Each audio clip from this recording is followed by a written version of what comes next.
10 वाजल्यापासून ईव्हीएम ची मतमोजणी सुरू होणार आहे। 10 वाजायला अगदी काही मिनिटं म्हणजे 3 मिनिटं शेवटची उरलेली आहेत आणि 10 वाजल्यापासून मतमोजणी सुरू होणार आहे। याचे प्रत्येक अचूक वेगवान अपडेट झी 24 तासवर तुम्ही पाहू शकता।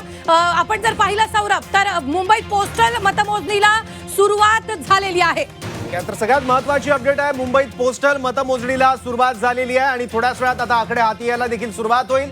सकाळी 10 वाजता ईव्हीएम मतमोजणीला सुरुवात होणार आहे, पण त्यापूर्वी ज्यांना प्रत्यक्ष मतदान करणं शक्य नाही ते पोस्टल वोट करतात आणि या पोस्टल मतमोजणीला आता सुरुवात झाली आहे। त्याचे आकडे सुद्धा काही क्षणात आपल्या हाती येतील आणि त्यानंतर सकाळी 10 वाजतापासून म्हणजे अवघ्या 2 ते 3 मिनिटात प्रत्यक्ष म्हणजे ईव्हीएमच्या मतमोजणीला देखील सुरुवात होणार आहे। सगळ्यात महत्त्वाची अपडेट।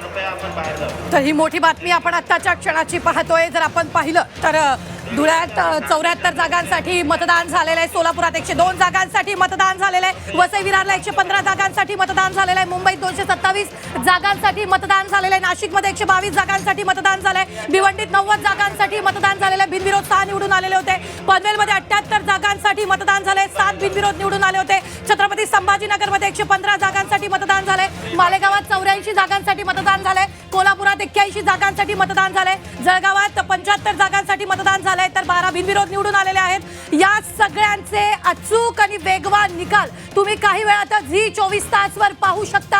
ही आपण जर पाहिलं तर जर 2 तासांनी 46 वॉर्डाप्रमाणे आता मतमोजणी होणार आहे। पहिल्यांदाच अशी मतमोजणी होते। खरं तर सौरभ 8 वाजता मतमोजणीला सुरुवात व्हायची, याआधी जर आपण पाहिलं आणि जवळपास 11 वाजता निकाल स्पष्ट होत होते, मात्र आता 10 वाजताच मतमोजणीला सुरुवात झालेली आहे। त्यामुळे ही मतमोजणी थोडीशी लांबली जाण्याची देखील शक्यता आहे रुबीना। सकाळी 10 पासून आता म्हणजे अवघ्या काही सेकंदांमध्ये मतमोजणीला सुरुवात होईल। पोस्टल वोटिंग आता काउंटिंग सुरू झालेलं आहे।